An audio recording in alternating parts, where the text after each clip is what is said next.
Good morning BCom third year students.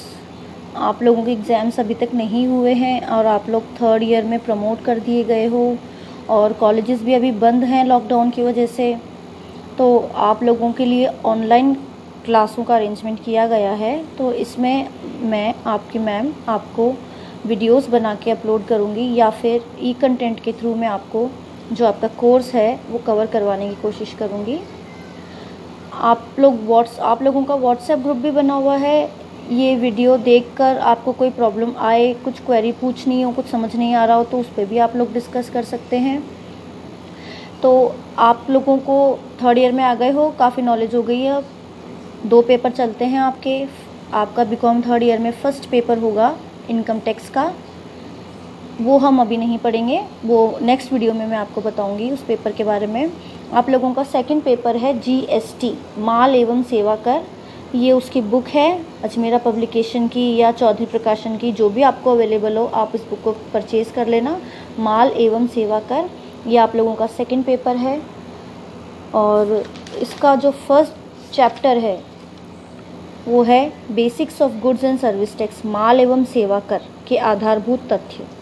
तो आज इस वीडियो में मैं आपको जीएसटी की कुछ बेसिक चीज़ें, कुछ बेसिक बातें, कुछ बेसिक नॉलेज मैं आप लोगों को दूंगी ताकि आप लोगों को ये पता चल जाए कि जीएसटी होता क्या है और हम इसे क्यों पढ़ रहे हैं। टैक्स आप सब लोग जानते हैं क्या होता है, कर, जो कि किसी भी आय पे किसी भी इनकम पे लगाया जाता है। अगर हम नौकरी पेशा लोग हैं तो उसको हम सैलरी, जिनको सैलरी मिलती है वो कर उसके ऊपर लगाते हैं, तो वो आयकर कहलाता है, जो कि आपका फर्स्ट पेपर है। हम यहाँ पढ़ेंगे GST, goods and service tax, short form में इसको जीएसटी बोला जाता है। ये हिंदी में इसको हम बोलेंगे माल एवं सेवा कर, यानी कि ये दोनों पे लगता है, बोथ गुड्स एंड सर्विस पे। गुड्स यानी माल हो गया आपका, सर्विस यानी सेवाएं, सेवाएं जो प्रदान की जाती हैं, माल जो बेचा और ख़रीदा जाता है, उसके ऊपर जो कर लगता है वो आपका जीएसटी यानी गुड्स एंड सर्विस टैक्स कहलाता है। तो कुछ पॉइंट्स मैंने यहाँ लिखे हैं आप लोगों को समझाने के लिए। इसमें पहला है इनडायरेक्ट टैक्स, ये एक अप्रत्यक्ष कर है। पहले भारत में कई तरीके के अप्रत्यक्ष कर चलते थे, उन सबको ख़त्म करके भारत सरकार ने केवल एक कर पूरे भारत पे लागू कर दिया है, जो कि 1 जुलाई 2017 से लागू किया गया था।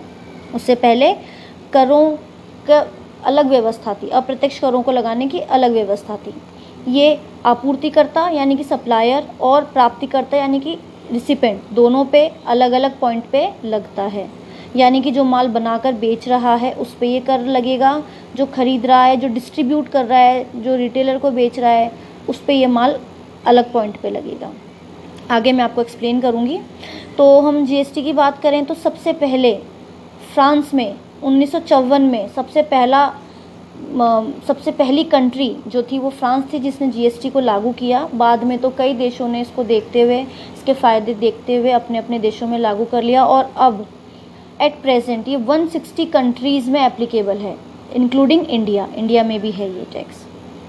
आप लोगों के एग्ज़ाम में 2-2 नंबर के भी क्वेश्चंस आते हैं थ्योरी वाले, और आप क्योंकि ये न्यूमेरिकल पेपर होता है एबीएसटी का, तो आप लोग ज़्यादातर न्यूमेरिकल पे ध्यान देते हैं, थ्योरी पे कम ध्यान देते हैं, तो वो 2-2 नंबर के आपके रह जाते हैं।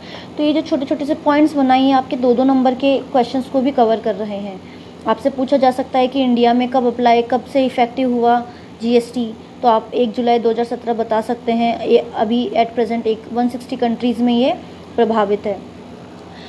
तो इंडिया में इसकी शुरुआत की बात करें तो इसकी जो नींव रख दी गई थी वो 2004 में रख दी गई थी। इसके लिए केलकर टास्क फोर्स कमेटी का गठन हुआ था। उसके बाद कई कमियां आते हुए, कई चेंजेस, विधायक आते गए, विधेयक और विधानसभा सब जगह इनको कमेटी की सिफारिशों को रखा गया। फिर फाइनली इंडिया में जब 12 अप्रैल 2017 को प्रेसिडेंट से जब हमें अप्रूवल मिल गया तो ये विधेयक एक्ट बन गया और इसे भारत में 1 जुलाई 2017 से ये लागू कर दिया गया।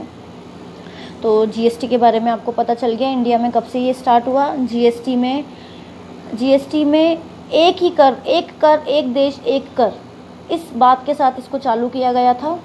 और लेकिन यहाँ पे इंडिया में अभी काफ़ी वेरीड है ये इंडिया का टैक्स सिस्टम, तो उसकी वजह से कैटेगरीज इसकी बना रखी है, वो हम आगे वाले चैप्टर में पढ़ेंगे कि कौन कौन सी कितनी कितनी कैटेगरीज में कौन कौन से गुड्स रखे गए हैं, अलग अलग परसेंटेजेस दे रखी हैं टैक्स की।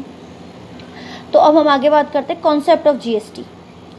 ये वीडियो में मैं आपको बहुत ही शॉर्ट में डिस्क्राइब कर पा रही हूँ क्योंकि टाइम लिमिट का भी ध्यान रखना होता है, और जब आप लोगों की क्लासेस स्टार्ट हो जाएंगी तब आप लोगों को फिर एक बार इनका रिवीजन करवाया जाएगा।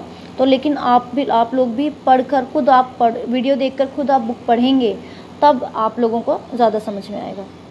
तो पहला है इसका concept, first is GST is a value added tax. Value added tax यानी कि ये कर मूल्य कर है, वृद्धि कर है। ये जीएसटी सप्लाई ऑफ गुड्स पे लगता है।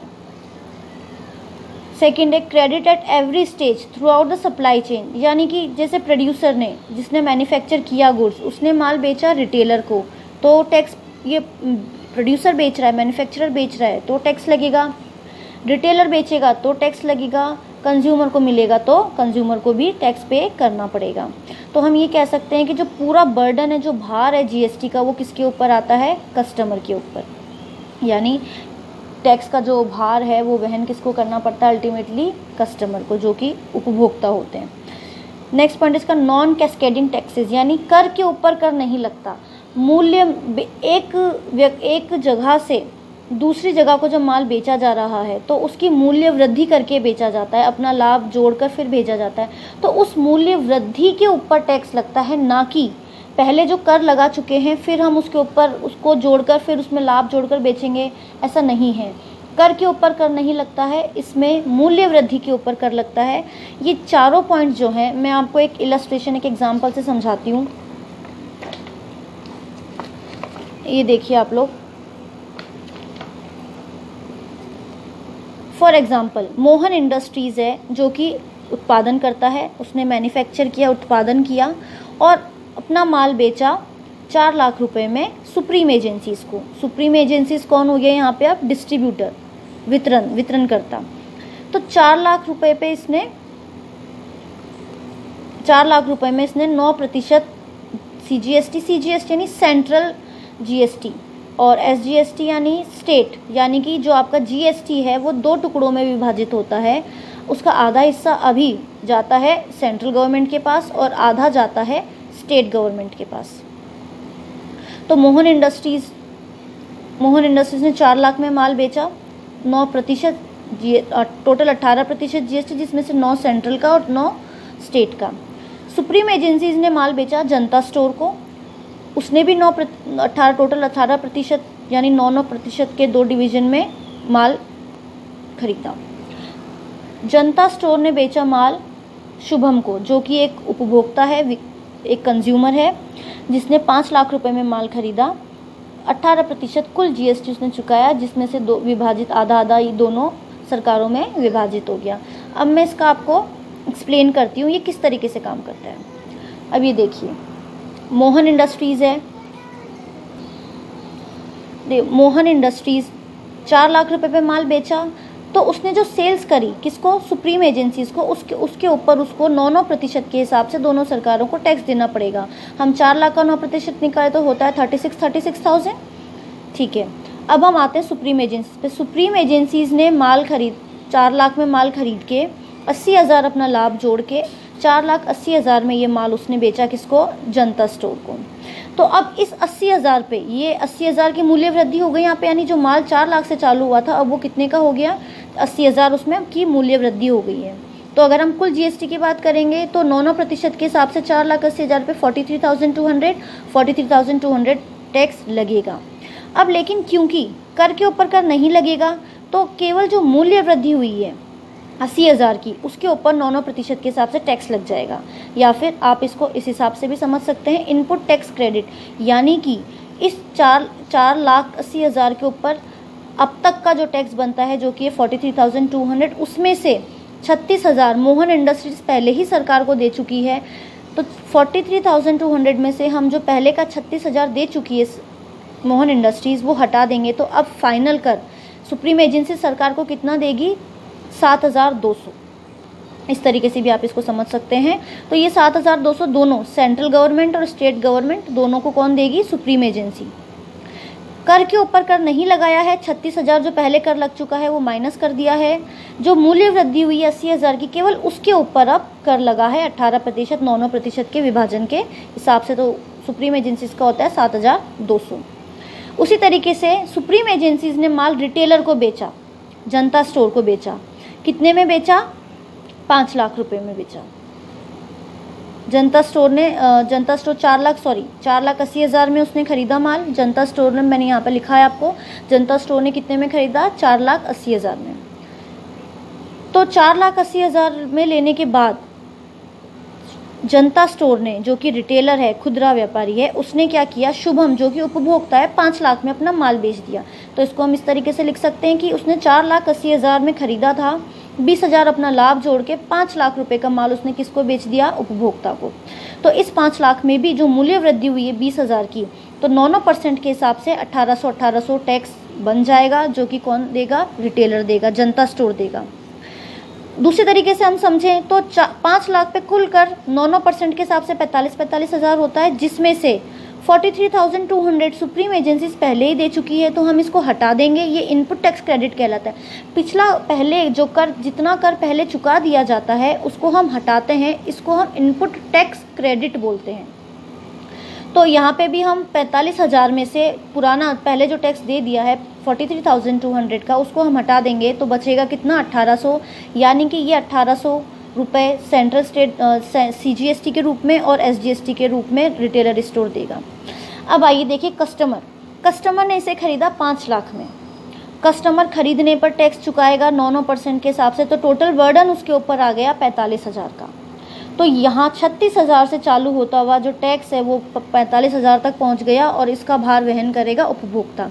किस तरीके से? देखिए, 36,000 से चालू हुआ, यहाँ पे मोहन इंडस्ट्रीज़ पे कर लगा, सुप्रीम पे लगा 7,200, रिटेल जनता स्टोर पे लगा 1,800, कुल कर लगा 45,000 रुपये, जो वहन करेगा कस्टमर सेंट्रल को देने के लिए, और स्टेट को देने के लिए भी 45,000, क्योंकि दोनों को रेट अभी फ़िलहाल इंडिया में ये है कि आपको जो टोटल GST है उसका आधा सेंट्रल गवर्नमेंट को देना है और आधा स्टेट गवर्नमेंट को देना है। तो इस तरीके से 5 लाख के ऊपर 90,000 GST बनता है, जो कि कस्टमर को वहन करना है, और उसका आधा जाएगा, आधा सेंट्रल गवर्नमेंट को और आधा स्टेट गवर्नमेंट को।